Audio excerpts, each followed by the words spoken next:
मुकाबला news 24 digital माध्यमातील एक विश्वसनीय नाव। मुकाबला न्यूज 24 च्या बातम्या आणि जाहिराती पाहण्यासाठी सबस्क्राइब, लाईक आणि बेल आयकॉनवर क्लिक करा। प्रधानमंत्री नरेंद्र मोदी यांच्या हस्ते विविध महत्त्वाकांक्षी प्रकल्पांचा शुभारंभ, कोट्यवधी शेतकऱ्यांना लाभाचे वितरण, विविध प्रकल्प आणि योजनांतून देशाच्या भविष्याची पायाभरणी। प्रधानमंत्री नरेंद्र मोदी विविध योजना आणि प्रकल्पांद्वारे गेल्या 10 वर्षात देशाच्या विकासाचा नवा पाया रचण्यात आला।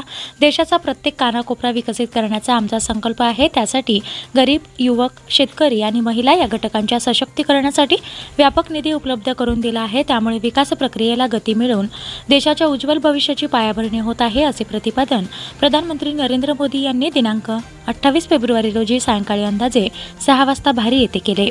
प्रधानमंत्री मोदी यांच्या हस्ते विविध महत्त्वाकांक्षी प्रकल्पांचा शुभारंभ, पंतप्रधान किसान सन्मान निधी अंतर्गत देशातील 9 कोटी शेतकरी कुटुंबाला एकूण 21,000 कोटी रुपये आणि महाराष्ट्रातील विविध योजनांच्या लाभार्थ्यांना सुमारे 6,900 कोटी रुपयांचे वितरण, तसेच राज्यातील सुमारे 5,000 कोटी रुपये निधीतून रस्ते, रेल्वे आणि सिंचन प्रकल्पांचे उद्घाटन आणि भूमिपूजन, तसेच यवतमाळ येथील पंडित दीनदयाल उपाध्याय यांच्या पुतळ्याचे अनावरण सुद्धा प्रधानमंत्री श्री मोदी यांच्या हस्ते झाले। त्यावेळी ते बोलत होते।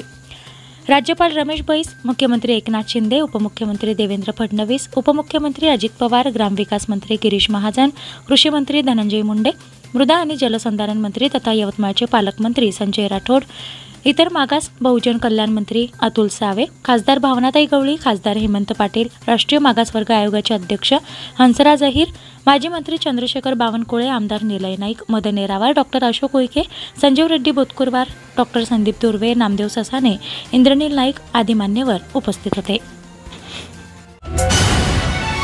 मुकाबला न्यूज 24 डिजिटल माध्यमातील एक विश्वसनीय नाव।